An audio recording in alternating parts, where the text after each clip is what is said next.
Kasunod ng pangaharas ng China Coast Guard sa mga sundalong Pinoy nitong June 17, ang panawagan ng ilang mambabatas na pagpaliwanagin ang Chinese ambassador. May hakbang na raw ang Foreign Affairs Department.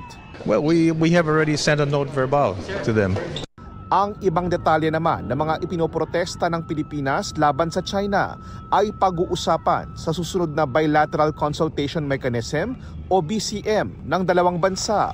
Sabi pa ng Foreign Affairs Secretary sa East-West Center International Media Conference, may sumusobra na sa pagpapakalat ng fake news at iniiba ang kwento. Genuine photos and videos, or those that are not AI generated or digitally manipulated, speak louder and more powerfully than the myriad attempts at misinformation and the peddling of false narratives. Ayon sa Foreign Affairs Secretary, panggugulo ang mga kasinungalingan dahil ang totoong issue.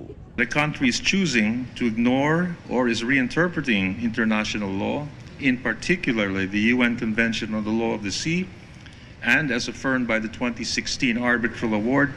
Dahil may giyera na rin ng fake news online, pag-uusapan ng Pilipinas at Amerika ang mga cyber digital policies ng dalawang bansa.